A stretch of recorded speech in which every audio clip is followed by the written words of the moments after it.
J'étais garé sur le parking devant mon bureau, le vrombissement de la circulation se fondant dans la statique d'une longue journée, lorsque mon téléphone a vibré avec le nom de grand-mère. J'ai souri. Au début, ces appels étaient rares, mais toujours chaleureux. J'ai répondu rapidement, m'attendant à une conversation sur le jardin ou son club de lecture. Solène, ma chérie. Sa voix est arrivée, douce mais inquiète. Comment te sens-tu? Vas-tu mieux? Mes sourcils se sont froncés. Mieux, grand-mère? Je vais bien. Pourquoi? Qu'est-ce qui ne va pas? Il y a eu une pause. Un de ces silences pesants où l'on sait que les prochains mots changeront quelque chose à jamais. Tes parents m'ont dit que tu étais très malade. C'est pourquoi tu n'as pas pu assister au mariage de Damien. Les mots m'ont frappé comme un coup de poing. Mon estomac s'est tordu, mes mains se sont serrées sur le volant, bien que je n'aille nulle part. Quel mariage? Sa respiration a rempli l'espace entre nous. Le mariage de ton frère, ma chérie, le week-end dernier. J'ai regardé à travers le pare-brise, mon reflet dans la vitre, celui d'une étrangère. Mon frère était marié. La famille s'était réunie, avait célébré, pris des photos pendant que j'étais assise dans la même voiture. Sans le savoir. Ils avaient dit à tout le monde que j'étais trop malade pour y assister. Ils ne m'avaient même pas dit qu'il y avait quelque chose à quoi assister. La voix de grand-mère tremblait. Oh, Céline, tu ne savais vraiment pas. Je me suis forcé à répondre, bien que ma gorge soit serrée. Non, je ne savais rien. Pendant un moment, aucune de nous n'a parlé. Mon cœur battait si fort qu'il semblait résonner dans le silence. Puis grand-mère a soupiré, le chagrin pesant dans son ton.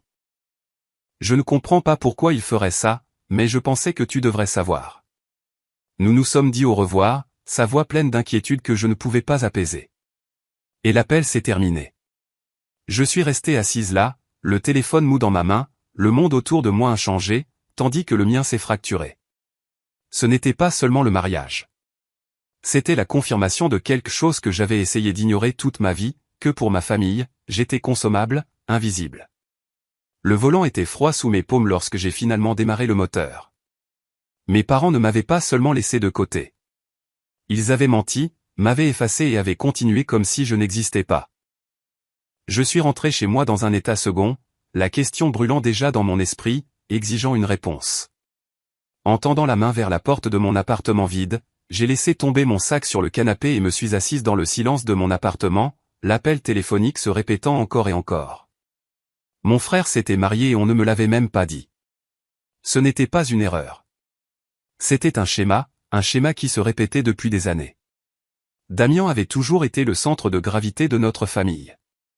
Quand nous étions enfants, il jouait au baseball, et chaque samedi se passait à ses matchs. Papa, Richard, criait sur la touche comme si le monde dépendait de chaque lancer, tandis que maman, Evelyne, applaudissait comme si chaque course était un miracle. Mon récital de piano ou mes concours de débat recevaient au mieux des hochements de tête polis. Ce même déséquilibre nous a suivis à l'âge adulte. Damien a choisi la faculté de droit, et soudain, il était l'espoir brillant du nom Callaway. Papa se vantait auprès de tous ceux qui voulaient bien l'écouter de son fils plaidant des affaires devant des professeurs qui avaient autrefois formé des juges fédéraux. Lorsque j'ai été promue directrice de projet dans mon entreprise, un poste pour lequel je m'étais battu des années pour obtenir, papa a à peine levé les yeux de la section des sports. Même l'appartement que j'ai acheté l'année dernière, ma première vraie maison, a été rejeté comme un endroit pour commencer. Maman l'a visité une fois, souriant poliment tout en soulignant que Damien et sa fiancée envisageaient une maison de ville beaucoup plus grande près de la rivière. Sa chaleur était réservée au moment où un public était présent à l'église ou à des événements communautaires. Elle me présentait avec une fierté joyeuse. Mais à la maison, elle me demandait rarement des nouvelles de ma vie, si ce n'est si j'avais enfin trouvé quelqu'un. Damien s'épanouissait grâce à ça. Il souriait narquoisement à travers la table à manger chaque fois que papa comparait ses victoires à mon manque de progrès supposé. Chaque conversation semblait tourner autour de lui, ses affaires, ses vacances, ses projets. J'avais appris à me rétrécir, à jouer le rôle de la fille fiable mais oubliable. Mais assise seule dans mon appartement ce soir-là, je savais que quelque chose en moi avait finalement craqué. Leur silence autour du mariage de Damien n'était pas juste un autre affront. C'était la preuve que pour eux, je ne faisais même pas partie du tableau. Et je n'étais pas sûr de pouvoir continuer à faire semblant plus longtemps. Je me suis assise sur le bord de mon lit, encore secouée par l'appel de grand-mère. Quand j'ai déverrouillé mon téléphone et ouvert Instagram, je l'utilisais rarement. Mais quelque chose en moi avait besoin de preuves. Peut-être que grand-mère s'était trompée. Peut-être qu'il y avait eu une petite cérémonie à laquelle je n'étais vraiment pas censé assister. La première image que j'ai vue a anéanti cet espoir. Damien se tenait sous une arche élaborée de roses blanches, un costume sur mesure épousant ses larges épaules. À côté de lui, sa mariée rayonnait de dentelle, son voile captant la lumière du soleil comme du verre filé. Mon père, Richard, a fièrement accompagné Damien dans l'allée comme si c'était son propre triomphe. J'ai fait défiler l'écran, ma gorge se serrant. Il y avait Evelyne, des larmes coulant sur ses joues pendant les vœux. Des photos de la réception montraient des lustres en cristal, une salle de bal remplie de tables rondes drapées de soie et un gâteau imposant qui coûtait probablement plus cher que mon prêt hypothécaire mensuel. J'ai reconnu des visages de tous les coins de ma vie, des voisins d'enfance, des cousins éloignés de 3 États, les copains de golf de papa, les amis du club de lecture de maman. Des gens que je n'avais pas vus depuis des années étaient là, levant des verres et souriant. Et moi, je n'étais nulle part. Ce n'était pas une cérémonie intime avec un espace limité. C'était un spectacle. Une centaine d'invités au moins, peut-être plus. Ils avaient fait tout leur possible pour inviter presque toutes les personnes qu'ils avaient jamais connues. Tout le monde sauf moi. Mon estomac s'est tordu alors que je continuais à faire défiler l'écran, chaque glissement étant un autre coup de couteau. J'ai vu Damien sur la piste de danse, Evelyne riant à côté de lui, Richard prononçant un discours avec une coupe de champagne à la main. Leurs visages étaient illuminés de joie, insensibles à la culpabilité, comme si je n'avais jamais été censé me tenir parmi eux. Ce n'était pas un oubli. Ce n'était pas un malentendu. C'était délibéré. J'ai reposé le téléphone et j'ai regardé la pièce sombre, une vérité pesant sur moi plus lourdement que tout ce que j'avais porté auparavant. Je n'avais pas été négligé. J'avais été effacé, et j'avais besoin de savoir pourquoi. Le trajet jusqu'à la maison de mes parents s'est estompé en éclairs de lampadaire et de fureur. Ma prise sur le volant était si forte que mes doigts me faisaient mal, mais je n'ai pas relâché la pression. Au moment où je me suis garé dans leur allée, je fonctionnais à l'adrénaline pure. Je n'ai même pas frappé. J'ai ouvert la porte d'entrée comme je l'avais toujours fait, ma poitrine brûlant de colère. Céline ? La voix de ma mère flottait depuis la cuisine. Elle est apparue dans l'embrasure de la porte, s'essuyant les mains sur un torchon. Son sourire a vacillé quand elle m'a vu. Ce n'est pas dimanche. Qu'est-ce qui ne va pas ? Vous savez exactement ce qui ne va pas, ai-je dit, ma voix plus tranchante que je ne le voulais. Pourquoi n'ai-je pas été invité au mariage de Damien ? Son visage s'est vidé de sa couleur. Elle a ouvert la bouche, puis l'a refermée, comme si elle cherchait une excuse. Finalement, elle a murmuré, nous pensions juste que tu ne voulais pas d'une grande foule. Tu n'as jamais aimé ce genre d'événement. Mon rire était amer. Vous avez décidé pour moi. Vous m'avez exclu du mariage de mon propre frère parce que vous avez supposé que je n'aimerais pas ça ? Les pas de papa ont retenti derrière moi. Richard est sorti du salon, son expression agacée. C'est quoi tout ce vacarme ? Je me suis tourné vers lui. Dis-moi pourquoi je n'ai pas été invité. Il a jeté un coup d'œil à maman, puis de nouveau à moi, la mâchoire serrée. Tu veux vraiment la vérité ? Oui, ai-je dit, ma voix tremblant mais stable. Damien a sa vie en ordre, a-t-il dit sèchement. C'est un avocat. Il a du succès. Il épouse quelqu'un qui lui correspond. Si tu avais été là, qu'aurais-tu eu à dire ? Tu aurais eu l'air pathétique. Les mots m'ont transpercé. Pendant une seconde, je n'ai pas pu respirer. La voix de Damien est venue du haut des escaliers. Il a descendu nonchalamment, ajustant ses boutons de manchette. Honnêtement, Céline, ça aurait été gênant. Tout le monde sait que tu ne corresponds pas à ce monde. Quelque chose en moi a craqué. Alors n'attendez pas une invitation au mien. Il y a eu un silence pendant un battement. Puis papa a ri, secouant la tête. Sois sérieuse. Tu ne te marieras jamais. Je ne lui ai pas répondu. Je n'en avais pas besoin. Je me suis retourné et j'ai franchi la porte, leur rire me suivant dans la nuit alors que je me promettais qu'ils regretteraient de m'avoir sous-estimé. La nuit après la confrontation, j'étais éveillé dans mon appartement, fixant le plafond, leurs mots se répétant dans ma tête, pathétique, gênant, ne se mariera jamais. L'ironie était presque insupportable. Ils ne savaient si peu de choses sur moi, et pourtant ils avaient jugé toute ma valeur comme s'ils étaient des experts de ma vie. Ils ne se sont jamais renseignés sur mon travail, ne se sont jamais souciés de remarquer les longues nuits que j'ai consacrées à des projets. Lorsque j'ai été promue directrice de projet l'année dernière, j'ai célébré seule avec un verre de vin. J'avais voulu partager la nouvelle, mais quand je l'ai mentionné lors du dîner du dimanche, Damien a interrompu avec une autre de ses histoires, et le moment s'est enfui. Même quand j'ai acheté cet appartement, ma première vraie maison, quelque chose que j'avais travaillé des années à me payer, mes parents l'ont rejeté comme un endroit pour commencer. Ils ne sont jamais revenus après cette première visite. La maison de ville de Damien était plus impressionnante, disait-il. Mais ce qu'il ne savait vraiment pas, c'était Julien. Nous nous sommes rencontrés à l'université, deux amis dans des programmes parallèles qui se sont soutenus mutuellement pendant d'innombrables examens. La vie nous a séparés pendant quelques années jusqu'à ce que je le retrouve à l'entreprise où je travaille maintenant. Il occupait déjà un poste de direction, soigné et confiant. Plus tard, j'ai appris pourquoi son père était propriétaire de l'entreprise, un homme dont le nom avait du poids dans toutes les salles de réunion de la ville. Julien ne s'est jamais vanté de ça devant moi. Il appréciait le travail acharné, respectait mon indépendance et m'aimait d'une manière que je n'avais jamais connue à la maison. Il y a 6 mois, il m'a demandé de l'épouser. J'ai porté sa bague tous les jours depuis, une bague que ma famille n'a jamais remarquée. Nous avons gardé ça secret, respectant la vie privée de sa famille et mon propre besoin de paix. Mais quand j'ai raconté à Julien la confrontation, il a fermement tenu ma main et a dit « Alors nous choisissons qui mérite d'être dans nos vies ».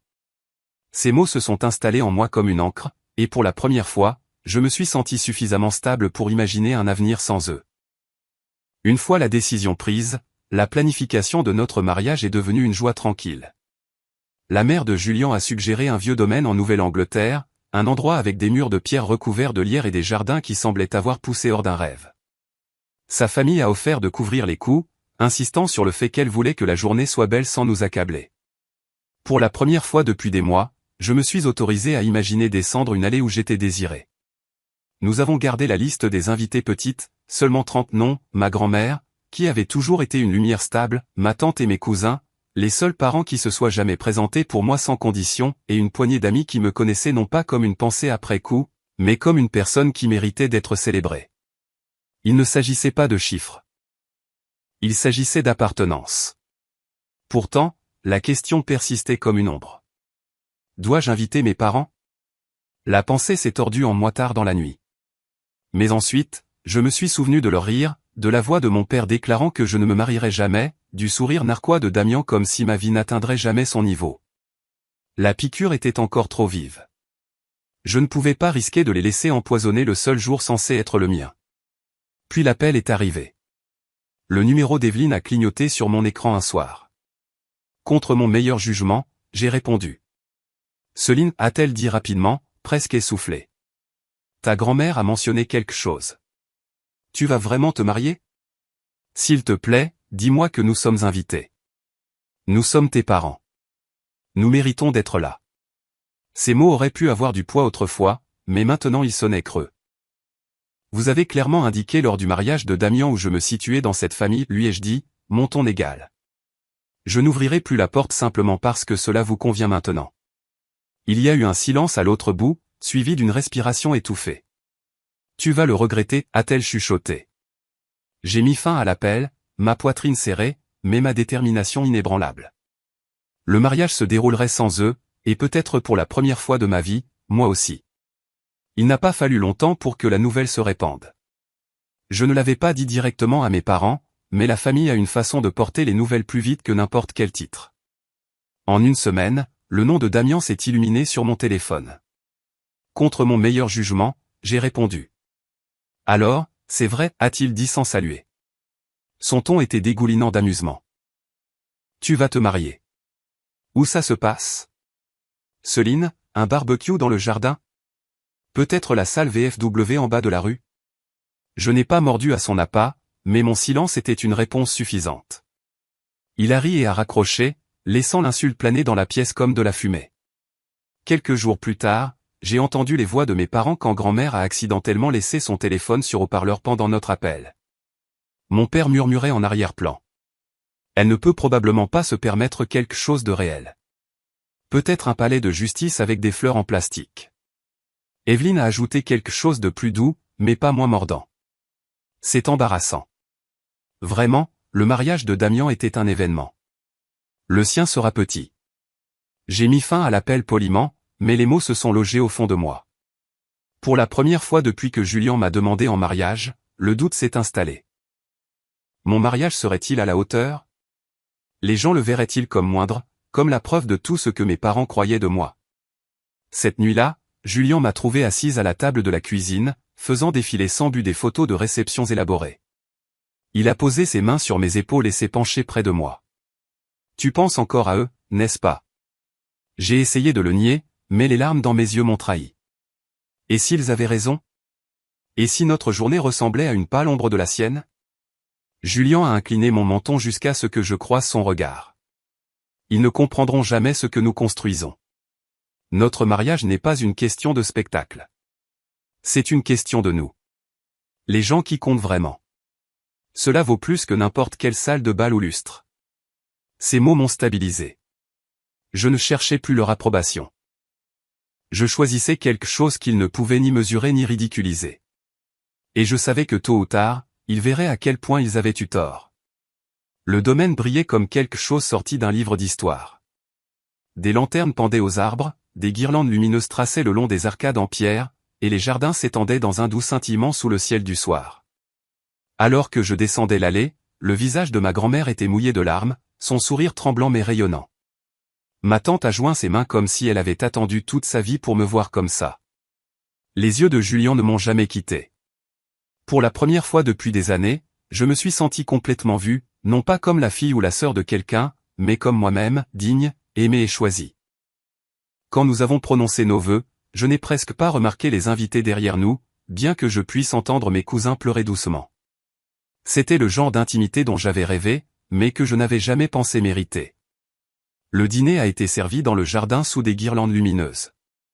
Ma tante s'est levée et a prononcé un discours, sa voix se brisant alors qu'elle parlait de résilience, de la façon dont l'amour ne se mesurait pas par de grands gestes, mais par une foi tranquille. Mes cousins m'ont entouré, ajustant ma robe, prenant des photos, me faisant rire jusqu'à ce que mes joues me fassent mal. J'ai pensé que je pourrais ressentir la douleur de l'absence, mais à la place, il n'y avait que la paix. Leur chaise n'était pas censée être ici. Leur absence n'était pas une blessure. C'était un cadeau. Plus tard, j'ai vu la lueur des téléphones alors que mes cousins publiaient quelques photos en ligne. Cela ne m'a pas dérangé. Je ne me cachais plus. Au moment où nous nous sommes éclipsés pour notre première danse, je savais que ces photos voyageraient loin, plus loin que je ne me suis jamais soucié de les envoyer. Et je savais qu'éventuellement Richard, Evelyne et Damien les verraient, le mariage qu'ils disaient que je n'aurais jamais, la vie qu'ils prétendaient que je ne pouvais pas construire se déroulant sans eux. Le lendemain matin de notre mariage, mon téléphone s'est allumé comme un détecteur de fumée. Des dizaines d'appels manqués, de messages vocaux et de SMS, tous de mes parents et de Damien. Chaque message était plus en colère que le précédent.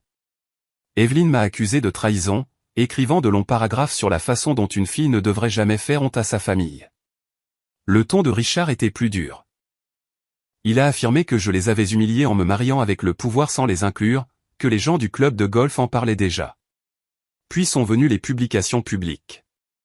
Evelyne a inondé Facebook d'histoires se peignant comme la mère blessée, abandonnée par sa fille ingrate.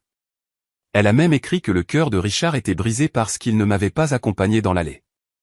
Des inconnus et des connaissances ont commenté avec sympathie, ne connaissant jamais la vérité.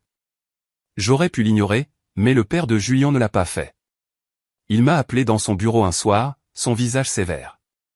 Ça se termine maintenant, a-t-il dit. Cette nuit-là, il a téléphoné lui-même à mes parents.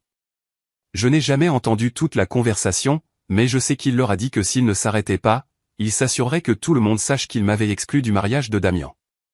En quelques heures, les publications ont disparu. Les appels ont cessé. Silence. Enfin, cela n'a duré que quelques mois. Puis les RH ont fait glisser un CV sur mon bureau avec le nom de Damien en haut. Ils m'avaient listé comme référence, comme si notre histoire n'existait pas. J'ai refusé. 2 jours plus tard, il s'est présenté à mon appartement, sa voix s'élevant. Tu es ma sœur. Tu es censé m'aider. Je l'ai regardé, calme. La famille est censée aider la famille. Où étais-ce quand tu m'as enfermé hors de la tienne? Son visage a rougi, mais je n'ai pas bougé. Cette fois, c'est lui qui est parti sans rien. Les mois ont passé dans un rythme tranquille, et pour la première fois depuis des années, ma vie s'est sentie stable quand j'ai appris que j'étais enceinte. La joie a remplacé la vieille douleur que je portais. Je ne l'ai dit à personne au début, sauf à grand-mère. Elle a pleuré au téléphone, sa voix tremblant d'excitation. Tu seras une merveilleuse mère, Céline, a-t-elle dit. Et je l'ai cru. Quelques semaines plus tard, un colis est arrivé à ma porte. À l'intérieur, il y avait de minuscules chaussons de bébé tricotés et une photo d'Evelyne assise dans son fauteuil avec de la laine sur ses genoux. Il n'y avait pas de note, juste le message tacite, une branche d'olivier déguisée en sentiment. Peu de temps après, je l'ai vue publier en ligne. Elle avait écrit à quel point elle était ravie de devenir grand-mère des bébés de ses 2 enfants, comme si l'histoire avait été réécrite. Des commentaires ont afflué félicitant la famille, louant la joie de la famille au monde. Elle a joué le rôle de la mère fière et aimante. J'ai regardé l'écran, mon estomac se serrant. Peut-être qu'elle voulait la paix. Ou peut-être que c'était juste une autre performance, une autre façon de me réclamer publiquement tout en ignorant ce qui avait vraiment été brisé. La vérité pesait lourdement. Je ne savais pas s'il pouvait changer, mais je savais que je ne plierais plus. Je ne chercherais plus leur approbation et je ne leur donnerais pas accès à mon enfant simplement à cause du sang.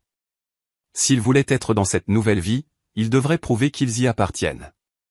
J'ai fermé l'ordinateur portable, reposant ma main contre le petit renflement de mon ventre. J'ai enfin compris ce que ma famille n'avait pas réussi à m'enseigner, le sang vous rend parent, mais le respect et l'amour font de vous une famille. Et j'en avais assez de me contenter de moins.